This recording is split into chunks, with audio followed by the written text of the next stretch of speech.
Salam alaikum Mazoul Fillaoun, bonjour. Aujourd'hui, c'est la première émission du Top 3 de 52 minutes au lieu des 26 habituels. Donc, elle se déclinera en deux parties. La première partie, comme d'habitude, où nous recevrons nos invités pour parler d'un thème bien clair, bien déterminé à l'avance. Et dans la deuxième partie, dans les deuxièmes 26 minutes, nous ouvrirons nos standards pour ceux et celles d'entre vous qui souhaitent poser des questions aux invités ou intervenir eux-mêmes pour dire leur avis sur la question. Merci. Alors, pendant des années, il construisait patiemment son personnage, en même temps qu'il amassait ce qui allait être la plus grosse fortune algérienne. On ne savait presque rien de lui, si ce n'est qu'il est un des proches de Monsieur Frère. Il attendait son heure. Nous parlons de Ali Haddad, bien sûr, le désormais homme fort algérien, celui qui avait déclaré le 15 avril 2015, devant un parterre de journalistes, que 47 ambassadeurs attendaient patiemment qu'il veuille bien les recevoir. Des ambassadeurs de seconde zone, semblait-il suggérer, puisqu'il avait bien voulu condescendre à recevoir ceux des grandes puissances comme la France ou les États-Unis. Et ainsi, ces derniers temps, comme si quelqu'un, quelque part, avait décidé que le loup devait sortir du bois, que le temps de l'action était venu, une certaine action du moins, dont on ne saisit pas encore très bien de quoi il s'agit. Ali Haddad est donc partout. Celui qui attendait patiemment son heure, à l'ombre du président en fleurs, est désormais sous les feux de la rampe. Désormais puissant patron du patronat, il n'y a pas un jour sans qu'il occupe les devants de la scène. Mais le brouillard savant qui entourait le personnage commence à se dissiper. De même que l'imaginaire qui nimbait le même monsieur et l'auréolé d'une envergure qu'il semble ne pas avoir. Aujourd'hui, Ali Haddad parle et il se montre particulièrement disert. Il donne des conférences de presse, accorde des interviews, passe à la télé, fait des discours. Le problème est que plus il parle, plus il sidère. Comparé à ce qu'il nous sert aujourd'hui, de façon parfois insolite, le silence qu'il avait si longtemps observé était un véritable outil de communication. Là, en ce moment, il se lâche, comme on dit. Et quand je dis qu'il se lâche, c'est un peu comme un cavalier qui a lâché la bride de sa monture et qui la laisse divaguer ou l'amène son galop en plein brouillard au bord de gouffres vertigineux. À côté de lui, l'inénarrable Sellal fait preuve presque d'orateur. Et ainsi, après nous avoir lâché son désormais fameux 47 ambassadeurs attendent que je les reçoive, voilà qui nous lâche une autre bombe, autrement plus grosse celle-ci, depuis la Chine, où il effectuait une visite officielle, où il avait été reçu en grande pompe. Quoi de plus normal pour une Chine qui sait qu'elle est devenue le premier partenaire économique d'Algérie. Une Chine qui sait, pour l'avoir si généreusement et si longtemps prodiguée, que la corruption est l'alpha et l'oméga du régime. Et qui sait surtout qu'en plus d'être l'homme le plus riche d'Algérie, le puissant patron de la première organisation patronale algérienne, le président d'un grand club de football, le PDG de la plus grande entreprise de travaux publics, Ali Haddad est aussi et surtout l'ami intime de Monsieur Frère et peut-être, si l'on en croit les rumeurs qui enflent, le favori que le clan serait en train de préparer pour succéder à la vitrine présidentielle actuelle. Ce n'était donc pas n'importe qui s'exprimait depuis la Chine. Et là, normalement, la moindre de ces paroles devrait être pesée au trébuchet de la haute, très haute voltige politique. Or, que dit Ali Haddad en Chine aux investisseurs chinois pour les inciter à venir prospérer en Algérie? Que leur dit-il? Quel atout très attractif trouve-t-il pour les allécher? Eh bien, il leur propose tout simplement de venir en Algérie parce qu'il y a, dit-il, beaucoup de femmes qu'ils pourraient épouser. Messieurs les Chinois, venez investir en Algérie parce qu'il y a beaucoup de femmes à épouser. Moi, quand j'ai lu ça, je suis resté scotché, bouche ouverte, devant mon micro. Je savais que tout était possible, dans le mauvais sens bien sûr, dans notre pays. Mais là, celui qu'on nous présente comme le désormais number one national, celui que 47 ambassadeurs rêvent de pouvoir rencontrer un jour, celui dont on dit qu'il pourrait être le futur Fers parmi les lièvres, parmi les autres forçats présidentielles, qui se laissent aller à divaguer dans des élucubrations matrimoniales de marieuses de hammam. Ça m'a scotché. Serait-ce une reconversion professionnelle? L'entreprise des travaux publics s'est-elle muée en agence matrimoniale? Serait-ce là une vérification criante du principe de Péter? Et Ali Haddad aurait-il atteint, avec ce voyage, son niveau d'incompétence? Le plus curieux est que classe politique, comme médias et société civile, en gros et en détail, presque tout le monde semble regarder ailleurs, presque tout le monde semble ne rien avoir entendu de cette hilarante déclaration, alors qu'elle aurait dû soulever un tollé mémorable. Ce qui, en fin de compte, confirme bien qu'Ali Haddad est devenu un oligarque très puissant et un baron décisif de ce régime qui peut dire tout ce qu'il veut, faire tout ce qu'il veut, même si pour le moment il n'est que l'homme lige du plus puissant décideur du régime qui mène inéluctablement le pays à l'inconnu le plus sombre. Aujourd'hui, Impact 24. La proposition indécente de Haddad aux Chinois. TSA. Qui est Haddad? Une chef d'entreprise s'en prend au président du FCE. Par Imen Misraoui. Algérie Focus. Un peu de respect, monsieur Ali Haddad. Par Abdou Semman. Alors, j'ai le plaisir d'accueillir aujourd'hui Dr Amira Bouraoui, membre fondatrice du mouvement Barakat. Amira Bouraoui, merci d'être avec nous. Merci à vous, bonjour. Bonjour. Bonjour à vous, aux auditeurs. Merci. Alors, vous avez entendu la fameuse invite de M. Ali Haddad aux Chinois de venir se marier en Algérie? Oui, vous disiez que c'était peut-être pas n'importe qui par rapport au poste qu'il occupe ou qu'on lui fait occuper, mais de Chine, c'est vraiment du n'importe quoi qui nous renvoie en écho. On est arrivé à un stade, c'est-à-dire on est vraiment dans les abîmes, quoi. Hein. Dans les abîmes, quand on voit un tel délit d'initié, on parlait, c'est-à-dire, vous savez, nous on milite et pour la séparation du religieux du politique, mais apparemment aujourd'hui, ce qui est le plus urgent, c'est de séparer l'argent du politique. On est en plein délit d'initié, on est en plein conflit d'intérêts. Moi, ça me fait rire, par exemple, de voir Madame Louisa Hanoun s'attaquer à une ministre, alors qu'elle sait très très bien que ce n'est pas les tentacules qu'on doit taper, mais bien la tête de la pieuvre. On assiste vraiment à une sorte de pouvoir organisé en mafia. Moi, quand on me parle de Haddad éventuellement présidentiable, mais ça m'horripile, n'est pas homme d'État qui veut, ni qui peut, ni qui a de l'argent pour. Un homme d'État, c'est un homme d'État. Il ne peut pas, Haddad n'est qu'un petit voyou utilisé par cette oligarchie, justement, qui s'enrichit, qui renvoie des ascenseurs. Moi, mais quand vous dites, Amira Bouraoui, que les gens seraient bien inspirés de s'attaquer à la tête de la corruption et non pas à ces petits tentacules, vous suggérez qui, par exemple, vous-même, si vous nous disiez des noms? Je suggère tout ce système-là.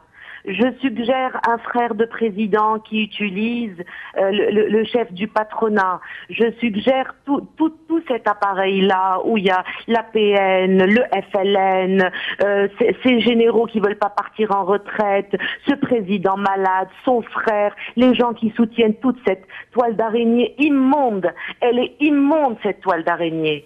Et c'est honteux de laisser l'Algérie couler ainsi. Et de laisser des gens parler au nom du patronat algérien et de dire venez investir, il y a des femmes. Mais Amira Bouraoui, le problème est que, en fait, nous sommes cernés, si on peut dire ça comme ça, puisque on a entendu M. Ali Haddad, qui, avant tout, ne l'oublions pas, l'ami intime de M. Frère, on l'a entendu lors d'une conférence de presse dire lui-même, hein, je reprends exactement ce qu'il a dit.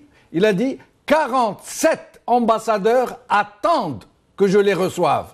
47. Mais entre-temps, il a reçu plusieurs ambassadeurs de grande puissance qui faisaient antichambre chez lui, qui avaient des postures de petits écoliers devant lui. Ça veut dire que finalement, moi j'ai l'impression qu'ils se sont mis d'accord sur notre dos, quoi. Tout ce beau monde. Bien sûr, nous sommes gouvernés par l'argent sale. Il n'a pas dit que ça. Haddad a dit également que il était proche des dignitaires qui connaissaient général untel et untel, etc., que c'était ses amis. Il a dit tout ça. Et ça, ce n'est pas normal. Ce n'est pas normal qu'un homme d'affaires rentre ainsi je sais que l'argent c'est important, mais le politique doit rester propre, parce qu'on pense à une nation et à son avenir. On ne se renvoie pas, oui, les ambassadeurs, ils vont venir à tout sourire, ils vont se mettre à plat ventre devant lui. L'étranger, même les pays qui se targuent des droits de l'homme, de la lutte anticorruption, etc. Mais ceux-là ne s'intéressent qu'à leurs intérêts. C'est les nôtres qui doivent nous intéresser, nous. Mais Amira Bouraoui, quand vous pensez que ce monsieur, le patron du FCE, la puissante corporation des patrons, quand vous pensez que le jour où il allait faire son discours d'investiture, si on peut appeler ça comme ça, il y avait, je crois, 5 ministres en train de l'attendre qui l'ont attendu pendant des heures, parmi le parterre des journalistes et autres. Et à qui vous voulez vous adresser à partir du moment où ce monsieur est diligenté par le sommet de l'État, le sommet réel ou le sommet qui est derrière le réel? À partir du moment où les ministres font antichambre, que les ambassadeurs font antichambre, que la presse, vous avez vu aujourd'hui, presque personne, à part quelques journaux en ligne, n'ont repris cette grosse information, cette immense information qui aurait dû être reprise par tout le monde. Personne ne l'a reprise et bien sûr, vous savez pourquoi. Donc, à qui vous voulez vous adresser? À qui nous nous sommes adressés jusqu'ici en tant que mouvement ou en tant que citoyens qui militons pour la démocratie, pour un état de droit? On ne s'est jamais adressé au sommet de la hiérarchie. On s'est toujours adressé à l'opinion. C'est nous, citoyens lambda, qui devons réclamer un état de droit. Ce n'est ni les ambassades, ni les chancelleries, ni les pays étrangers, ni ce sommet pourri qui vont faire quoi que ce soit pour mettre l'Algérie sur rail. C'est nous et uniquement nous. On voit que les médias subissent des pressions. C'est de la publicité, c'est une grande puissance financière. On sait que tout fonctionne avec de l'argent. Restez avec nous, Amira Bouraoui. Pardon de vous interrompre. Restez avec nous. Avec nous, Tinhinan Mekassi, qui est journaliste et militante. Tinhinan, merci d'être avec nous. Merci à vous de m'avoir invité. Merci. Alors, votre sentiment sur cette fameuse déclaration? Mon sentiment par rapport aux déclarations du patron du FCE, justement, c'est que là, lui, il est en train de... Là, on est face à une Algérie qui est en train de changer et lui, il représente ce changement négatif, justement. Avec cette phrase, il est en train de présenter la femme algérienne comme une marchandise dans laquelle les investisseurs peuvent venir mettre de l'argent dessus. Même s'il a maquillé ça par quelque chose de halal, on va dire, par un mariage, mais il est clair que c'est un grand danger pour les acquis sociaux des Algériens et des Algériennes. Parce que par cette phrase, il est en train de dire que l'être humain algérien dans notre pays, chez nous, il est à vendre. Venez investir, vous allez tout avoir. Vous allez avoir une main d'œuvre pas chère et en bonus, vous allez avoir des femmes que vous pourriez épouser et plus. Donc, ces phrases-là cette phrase-là est vraiment démonstrative de ce que le patronat algérien est en train de faire dans ce pays. Et que l'État le suit derrière, parce que c'est pas la première fois qu'il y a un dignitaire, un représentant de l'État à côté de lui pour dire des bêtises, je vais dire. Mais il y a tout un code du travail qui est en train d'être remis en cause pour justement donner au patronat algérien l'occasion de remettre en cause tous les acquis sociaux. Sellez n'aurait absolument pas réagi, parce que lui, ce qui l'intéresse, c'est que les investisseurs étrangers viennent. On est en train d'offrir le pays à des investisseurs étrangers sur un plateau d'argent. Donc ils ont besoin du patronat pour les encourager à vendre justement le pays et à dire que vous ne vous inquiétez pas, vous ne recevrez aucune barrière ni de la part de l'État, ni de la part du patronat, ni de la part de la population, puisqu'on la tient par des lois et par des institutions qui sont de plus en plus rigoureuses et de plus en plus répressives. En gros, sur les déclarations d'Ali Haddad. Mais Tinine, à votre avis, vous qui êtes journaliste et militante, à votre avis, pourquoi et comment une telle déclaration est restée sans écho au sein de la société civile? Justement, c'est ça le plus grand problème, c'est que la déclaration est restée sans écho, je pense, parce qu'on est habitué à une politique de non-politique en Algérie. C'est tout le système politique qui doit être remis en cause. La politique, elle a été tellement clochardisée qu'on fait plus attention. Ce genre de mots et de bassesses ont été banalisés au point où on se rend plus compte du danger de ces déclarations-là. C'est justement tout le danger dans lequel on se trouve actuellement en Algérie. On est face à un gouffre qui nous aspire de plus en plus, sans un projet d'avenir et sans une politique capable de reprendre en main cette dégradation, je vais dire. Restez avec nous, Tinine. Je rappelle à nos téléspectateurs que nous allons ouvrir notre standard dans quelques minutes pour vous permettre de vous exprimer ou de poser des questions aux invités. Amira Bouraoui. Amira Bouraoui? Je suis là, je vous écoute. Tinine vient de mettre le doigt sur quelque chose de vraiment très sérieux et en nous affirmant à très juste titre que de telles outrances se sont tellement banalisées qu'elles nous paraissent presque normales. Et aujourd'hui, la preuve, c'est qu'une telle déclaration qui aurait dû susciter une lame de fond est quasiment passée à la trappe sans que personne n'en parle. Qu'est-ce que vous en pensez? Vous savez, Monsieur Benchenouf, ce genre de déclaration aurait fait un tollé dans un État démocratique où chaque mot vaut son pesant d'or. Ou de la calamité qu'on vient d'entendre. Mais elle a tout à fait raison, mademoiselle Tinine, de dire que on nous a tellement habitués au pire, c'est-à-dire faire passer un dictateur malade qui ne parle plus, dont le frère commande, donne des ordres choisis, décide de qui mettre à tel poste, etc. C'est-à-dire, c'est devenu tellement intolérable, tellement que ce n'est plus possible. Ouais, c'est bien. Ce n'est plus possible. C'est-à-dire que c'est devenu, on assiste tous les jours à des déclarations absurdes, à des insultes, mais ça ne nous touche plus parce qu'on sait que c'est toute la pièce théâtrale qui est à revoir, pas un figurant parmi tant d'autres. C'est quand même hallucinant. Moi, je ne reconnais plus mon pays, très très franchement, parce que à la limite. Comme vous dites, on nous a tellement anesthésiés, on nous a tellement habitués au pire qu'on ne sent plus. Mais là, lorsqu'il est question de... J'allais dire, je ne veux pas être démagogue ni populiste, mais quand on en arrive à toucher, j'allais dire presque le sens de l'honneur de notre société et qu'il n'y a pas de réaction, ça me semble quand même un peu fort de café. Amira Bouraoui. Tout à fait. Tout à fait. C'est-à-dire que on est dans une telle déliquescence que ce soit la société civile elle-même qui n'est plus choquée par rien, et cette oligarchie, ce régime-là qui continue à appliquer le même orchestre avec les mêmes personnages, depuis tant d'années maintenant. Depuis tant d'années. C'est-à-dire, c'est vrai que le mal, il est profond, le mal est ancien, le mal remonte à plus de 53 ans, mais c'est vrai que depuis 99, on est en train d'aller droit dans le mur avec une vitesse vertigineuse.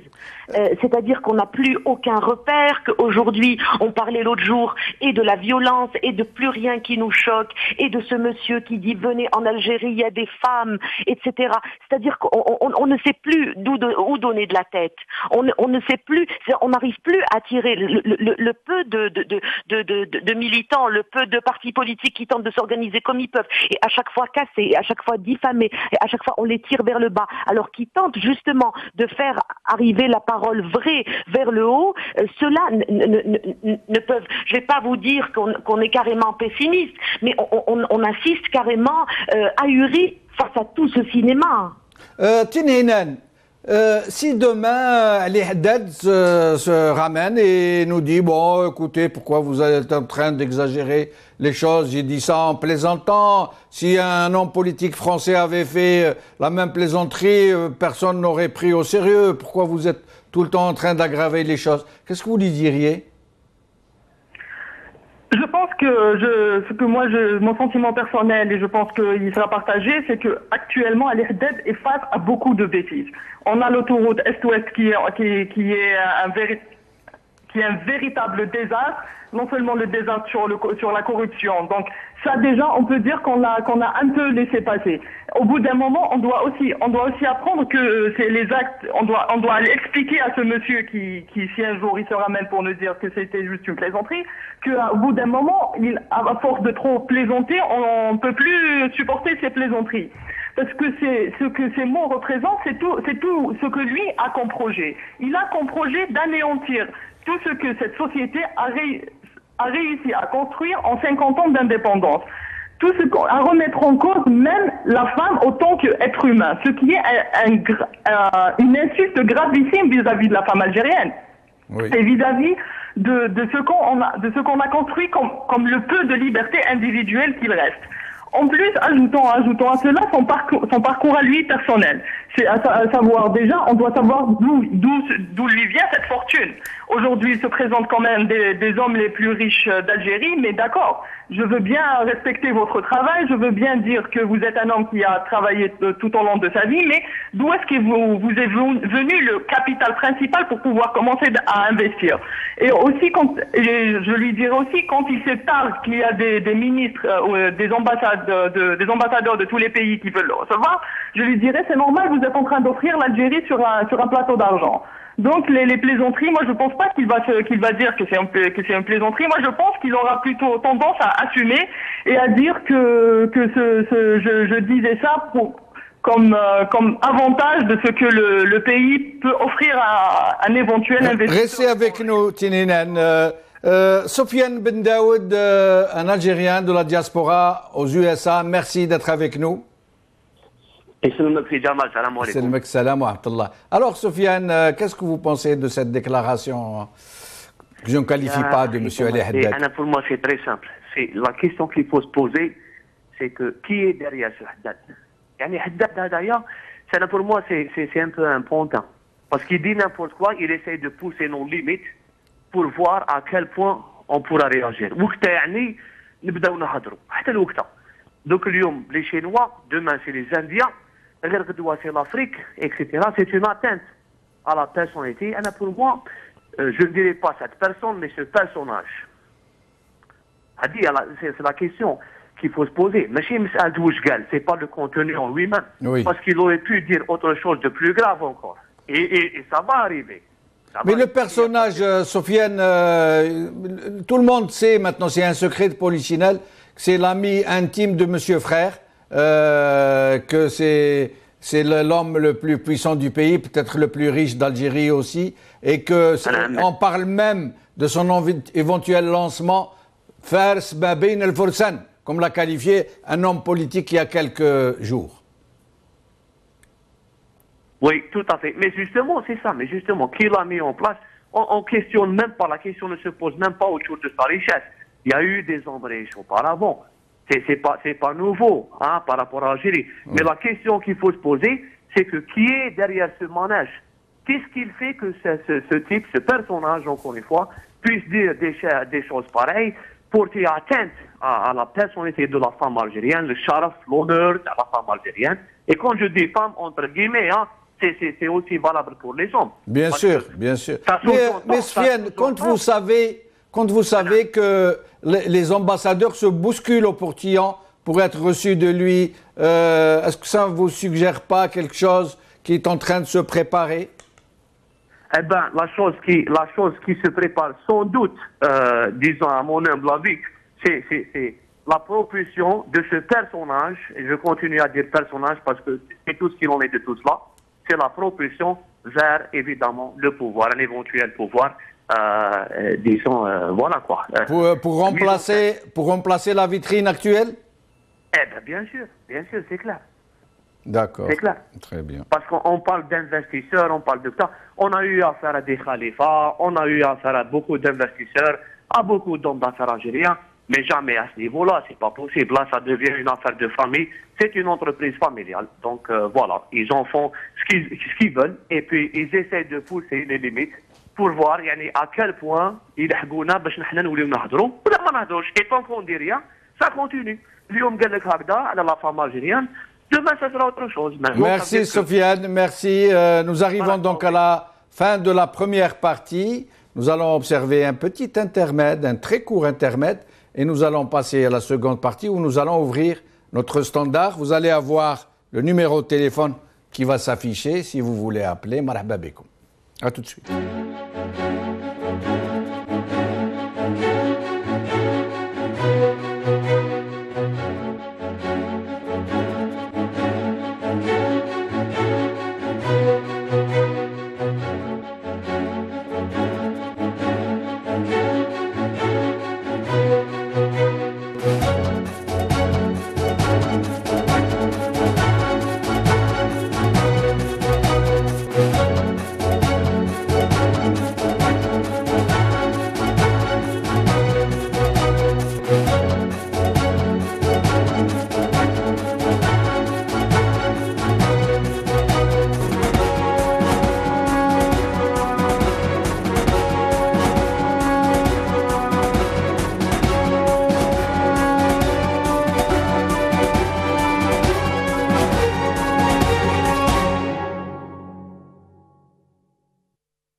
Salam alaikum min jadid. Donc nous reprenons la deuxième partie du top 3. Le numéro de téléphone va s'afficher. Il y a un petit souci technique qui va s'afficher dans un petit instant. En attendant, je reçois, me dit-on, Fariz Brixi de Paris. Merci Fariz d'être avec nous. Si, Jamal, est-ce que vous m'entendez? Oui, Fariz, tfaddal. Bon, Jamal, désolé s'il y a un peu de bruit parce que je suis dehors. Non, on vous entend très bien. Tfaddal, je vous en prie. Très bien. Très bien, alors je vais m'exprimer. Bon, pour être honnête, j'ai pas vu la vidéo parce que j'étais dehors, mais par contre, je connais un peu le titre de la séance et votre intervention aujourd'hui, sur M. Haddad. Voilà. Ce que je veux dire sur cette histoire malheureuse de Haddad, je dis pas M. Haddad parce que monsieur, d'abord, c'est un préfixe qui se respecte et donc je lui donne pas ce préfixe, cet honneur. Donc, ce Haddad, qui est sorti du chapeau de Parlimpinpin grâce à des sorciers bien forts de chez nous. Voilà, ce que je veux dire, on le dit chez nous, si vous n'avez pas en toi, en vous-même, de la pudeur, ça veut dire que vous êtes capable de tout faire.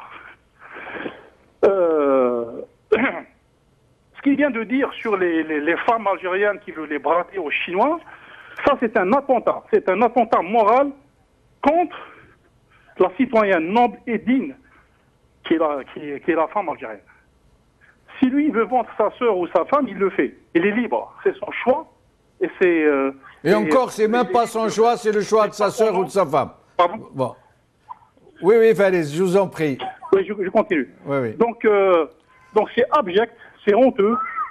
De toute façon, la façon dont il parle, quand il commence à parler sur le forum, ça donne une idée du personnage. Donc il ne mérite pas autant d'encre et de paroles et d'énergie pour déclarer que cette personne est non grata. Et ce que j'aimerais dire, surtout Jamal, c'est qu'il y a une commission qui se constitue pour déterminer d'où vient cet argent de ce Haddad, déjà. Oui. Se permettre de se moquer de la femme algérienne en la vendant aux Chinois, ça d'abord inacceptable. Si Haddad a déclaré que le 4e mandat de Bouteflika est une ligne rouge, nous, les citoyens algériens, nous déclarons que la femme algérienne est une ligne rouge. La bouche la dignité de la femme algérienne. Mais vous venez de prononcer un mot très fort, Fariz. Vous venez de prononcer un mot très fort. Vous dites qu'il a perpétré un attentat moral contre la société algérienne. Tout à fait. C'est une arme de destruction massive. C'est-à-dire, Jamal, on a vidé l'essence même de l'Algérie. Et s'il vous disait, Fariz, s'il vous disait, non, j'étais en train de plaisanter, j'ai fait un bon mot juste pour amuser la galerie, mais je ne le pensais pas un instant, c'est juste comme ça. Si vous le disiez, qu'est-ce que vous lui diriez? Une fois que la grenade est découpée, Jamal, c'est trop tard, on ne peut plus remettre la coupille. Khalas, c'est sorti. Ouais. Les Chinois, ils ont que ça en tête. Tiens, venons en Algérie, on va se faire la nouba. si vous, messieurs, les rbobas de l'Algérie, vous êtes habitués aux 5 étoiles à faire la nouba ailleurs dans les capitales occidentales, ça c'est entre vous et votre Seigneur. Là, les Algériens, nous avons toujours été simples dans nos vies. Une anecdote, si vous me permettez, de l'Akhlik. Dans les années 80, il y avait un riche saoudien qui est venu avec un membre du gouvernement algérien pour trouver une 4e ou une 5e épouse à Tlemcen, parce qu'il entendait que les Tlemceniennes sont blondes aux yeux bleus. Le gars, il est resté une semaine, il a vu une dizaine de filles, et les parents l'ont éconduit en disant, nous, on n'est pas à vendre, retournez chez vous. Merci Fariz, merci infiniment, en espérant vous revoir très souvent parmi nous. Merci, avec nous, Farida Bouchnef, militante féministe indépendante sur Skype. Merci d'être avec nous. Farida Bouchnef. Voilà, Ahlan Bik. Alors, oui, je vous entends très bien. Un de nos amis vient d'appeler maintenant pour nous dire que, en disant cela, M. Haddad a commis un attentat moral contre notre société. Et à votre avis? Est-ce que vous m'entendez? Bien sûr, moi je soutiens. Oui, je vous entends très bien. Très bien. Je vous en prie, poursuivez. Moi, j'estime que son rôle dans cette mission en Chine, c'était de contribuer à la création de la richesse en Algérie, de défendre les intérêts de nos entreprises et tout, mais ils n'ont pas de parler sur le mariage des femmes algériennes avec des Chinois. J'estime que c'est une humiliation énorme pour la femme algérienne. Et je crois aussi que ça reflète le niveau de la politique extérieure algérienne qui est en train de se dégrader. Allô? Oui, oui, nous vous entendons. Poursuivez, je vous en prie. Voilà, donc j'estime que c'est une... ça reflète vraiment le niveau dégradé de la politique extérieure algérienne. Et en plus de ça, un homme d'affaires partant en mission en Chine, il parle du mariage des Algériens avec des Chinois. Moi, je me dis, est-ce qu'il a un fil conducteur? Est-ce qu'il prépare vraiment ses interventions à l'étranger ou juste il parle comme ça au pif ou il part uniquement pour du tourisme? Parce que vraiment, le fait d'entendre ça, on se dit, quelle est la place de la femme en Algérie? Est-ce qu'elle devient vraiment un objet, je sais pas, un objet d'attraction pour l'économie? Je n'arrive pas à comprendre. Malgré que j'ai essayé de dire peut-être il est pour le mariage entre la diversité des cultures ou j'en sais quoi, mais quand même la façon dont il a dit, c'est vraiment humiliant. Et moi, en tant qu'une jeune femme algérienne, vraiment je dis que cette personne, l'Ihdad en personne, ne me représente pas en tant qu'une personne algérienne. Parce que qui m'a galou, mais les femmes algériennes aussi, les hommes algériens. Mais après tout, Farida Bouchnef, il pourrait vous dire, écoutez, mais les Chinois, c'est des êtres humains à part entière, pourquoi qu'ils ne se marieraient pas eux aussi, puisque les Algériens, quand ils vont à l'étranger, eux, ils épousent des étrangères, pourquoi les Chinois n'épouseraient pas des Algériennes s'ils satisfont à certaines obligations, pourquoi pas? Il pourrait vous répondre ça. Oui, monsieur, et moi je pars d'un principe de liberté de décider avec qui on a envie de se marier. Mais le fait de dire que venez en Algérie, il y a de l'argent en Algérie, il faut investir en Algérie. Et en plus de ça, il y a l'option de se marier. Là, il y a un problème de fond. Moi, je dis que en tant qu'une femme algérienne, nous avons le droit de choisir nos maris. Je suis pour, si une femme désire de se marier avec un Chinois, un Japonais, ce n'est pas du tout un problème. Je suis militante pour les droits humains. Je suis militante pour l'égalité homme-femme. Je suis militante aussi pour le libre choix de notre vie en tant qu'une femme. Mais le fait d'objectiver cette femme dans des rencontres pareilles, et ce n'était même pas l'objet de sa mission en Chine. Oui. Donc c'est ça ce qui me révolte en tant qu'une personne militante. Moi si une femme désir de se marier avec un Chinois, ça revient à elle seule de choisir la personne qui Restez avec nous, Farida Bouchnef. Amira Bouraoui, je me rappelle, c'est d'ailleurs sur YouTube, tout le monde peut consulter, vous pouvez voir. Écrivez Sellel Batata chinoise, vous allez avoir une vidéo où on voit une Chinoise qui voulait faire plaisir à celle qui était en visite dans son chantier ou dans son entreprise, en Algérie. Hein. Une Chinoise, alors elle dit à celle Salam alaikum. Elle a fait un effort, c'est gentil de sa part, on l'en remercie. Et qu'est-ce que lui répond celle Salam alaikum, batata. Et tout le monde meurt de rire alentour du bon mot de Sellel. Donc, je voulais dire ça parce que, pour dire, en fin de compte, l'Ihdad a de qui tenir, en fait. Vous savez, moi, personnellement, en tant que femme algérienne, le fait que quelqu'un comme Haddad sorte une phrase comme ça, on a l'impression que c'est une bande de copains richissimes avec une richesse mal acquise, qui se disent venez, il y a de la gonzesse, d'accord? Oui. Donc pour moi, ça ne me touche absolument pas du tout, venant de lui, hein, parce que l'Algérie du mérite n'a pas vu le jour. Si Haddad est là où il est, ce n'est pas parce qu'il a travaillé toute sa vie, ce n'est pas parce que c'est un homme brillant. Si Sellel est là où il est, ce n'est pas parce que c'est un homme d'État.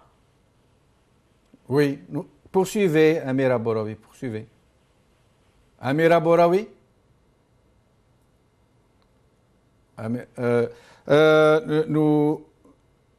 Nous venons de la perdre. Tinhinan Mekassi, vous êtes avec nous? Je suis avec vous. Vous avez entendu tout à l'heure Farida Bouchnef nous dire qu'elle n'était pas contre le principe, puisque les Chinois sont des êtres humains à part entière, à partir du moment où il y a accord entre les personnes. Oui, Tinhinan, vous m'entendez? Oui, allô? Oui, je vous entends. Voilà. Donc Farida Bouchnef nous disait il y a un instant, qui est une militante féministe, que ce n'est pas ce qu'il a dit qu'elle dénonce. Ça veut dire le fait pour un Chinois de pouvoir épouser une Algérienne n'y voit rien d'anormal à la limite, mais c'est le fait d'inviter les Chinois à venir en Algérie investir là où il y a beaucoup de femmes à épouser. C'est cela qui semble la toucher, qui semble toucher un peu tout le monde. N'est-ce pas votre avis? Je pense que mademoiselle Bouchnef a parfaitement raison. C'est en disant que, je pense en tant que militant pour les droits de l'homme, on est déjà militant internationaliste. C'est qu'on veut abolir ces frontières qu'on est en train d'instaurer entre les nations, entre les pays, entre les êtres humains. Il est clair que si quelqu'un veut épouser quelqu'un d'une autre nationalité, ça ne regarde absolument personne et ça ne deviendra absolument pas une affaire d'État. Ça, c'est le premier point. Le deuxième point, moi, je vais rejoindre un peu ce qu'a dit madame Boraoui, c'est qu'on est face à une crise dans ce pays, une crise en manque d'élite. C'est que quand on a un premier ministre qui n'arrête pas de faire des blagues pour s'exprimer, quand on a un homme non méritant à la tête de l'une des organisations les plus importantes d'Algérie, et on voit son niveau de on va dire de négociation. Il n'est même pas conscient qu'on ne met pas sur les bords d'une négociation. Restez avec nous, Tinhinan, je reviens à vous dans un petit instant. Restez avec nous, il y a beaucoup d'appels. Restez avec nous, je reviens à vous dans un petit instant. Mohamed d'Alger, Ahlan bik. Bonjour, monsieur Jamel. Bonjour, c'est Mohamed, Ahlan bik. Wallahi al-Azim, c'est un honneur de vous avoir au téléphone. Merci, tout l'honneur est pour nous. Pour moi, c'est un honneur pour moi de vous avoir au téléphone. Merci, c'est Mohamed. Vous savez, dernièrement, c'est pas lui le premier qui a dit ça, hein? Oui. Parce qu'il y avait sur une chaîne de télévision algérienne, ils ont ramené un Chinois qui est marié à une Algérienne. Alors, quand ils l'ont ramené sur le plateau, soi-disant c'est le Mougda, ils se sont mis tous, d'après les paroles et la discussion qu'ils ont eue, ils se sont mis tous presque à genoux. Par contre, moi j'ai travaillé dans une société chinoise. Alors, vous m'entendez? Oui, oui, on vous entend, c'est Mohamed, tfadal. Par contre, moi j'ai travaillé dans une société chinoise. Il y avait un Chinois qui s'est marié avec une Algérienne. Eh bien, croyez-moi, quand ils ont vu que cet officiel il s'est marié avec lui, ils l'ont renvoyé en Chine et ils l'ont licencié du travail. Son entreprise l'a licencié parce qu'il a épousé une Algérienne? Oui. Eh ben, ils l'ont mis de côté, ils l'ont mis en voie de garage, et comme il n'a pas pu, il a pris l'ont licencié. Et ça, je vous dis, en connaissance de cause, je peux même vous citer le nom de la société, le nom de la personne et tout. Alors, s'il veut... Oui. Exactement, monsieur, exactement. Mohamed, je vais être obligé de vous interrompre. Il y a plusieurs appels. Kherdin de Mila, si vous voulez vous exprimer sur la question, tfadal. Participer à cette émission. Oui. Bon, ce qui concerne je ne vais pas dire son nom, parce qu'il ne mérite même pas. Je vous en prie, allez-y, poursuivez. Ouais, on dit que je veux pas citer son nom, moi, parce qu'il ne mérite pas. Pourquoi? Parce qu'il vous a blessé quand il a dit ça? Ah, nous l'avons perdu. Je reviens. Est-ce que nous avons quelqu'un en ligne? Nous revenons à Skype, Farida Bouchnef. Farida Bouchnef, vous êtes avec nous? Tin Hinan, vous êtes avec nous? Oui, je suis avec vous. Je vous avais interrompu tout à l'heure, excusez-moi, je vous en prie, poursuivez ce que vous disiez tout à l'heure. Je vous disais qu'on est face à un danger, puisque quand on a le patron de l'une des organisations les plus importantes, l'une des organisations économiques les plus importantes du pays, qui n'arrive même pas à formuler des négociations dans le terme du mot, en présentant les avantages que le pays peut offrir à des investisseurs, il est obligé de recourir à une blague, on va dire, c'est que venez, vous pouvez en plus de ça vous marier.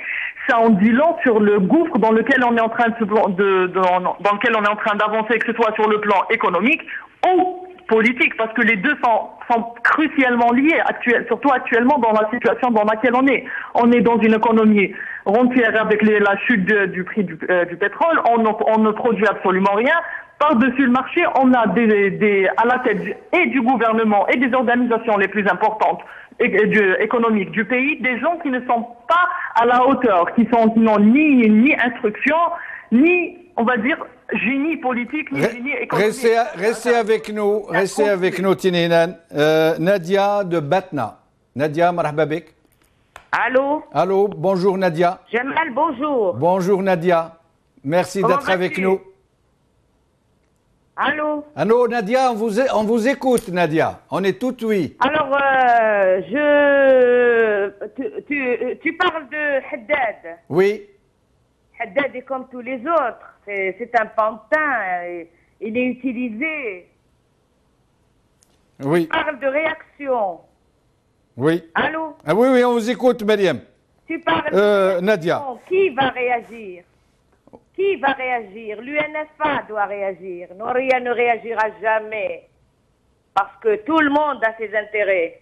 Mais il y a des féministes qui sont en train de réagir. Elles sont avec nous aujourd'hui. Ils n'ont pas réagi, les Chaouia. Oui. Merci Nadia. Avec nous. Jamel. Oui. Je m'adresse aux femmes. Oui. Mais il y a des femmes avec nous qui sont en train de réagir, Nadia. Il faut qu'on réagisse. Oui. Il faut que la femme réagisse. Alors là, il veut leur dire, il n'y a plus de pétrole, il y a des femmes. Merci Nadia. Merci, je suis obligé de vous interrompre. Avec nous, Abou Mariam de Suède. Abou Mariam, merci d'être avec nous. Bonjour, monsieur Benchenou. Bonjour, monsieur. C'est un bon plaisir de vous parler. Vous êtes un brave homme. Merci beaucoup, Abou Mariam. Merci, tout le plaisir est pour moi. Tfaddal. Haddad, c'est un voyou. C'est pas un homme d'État. Mais il n'a aucun respect vers sa maman ou sa soeur ou vers les femmes algériennes. Mais c'est la copie du Premier ministre.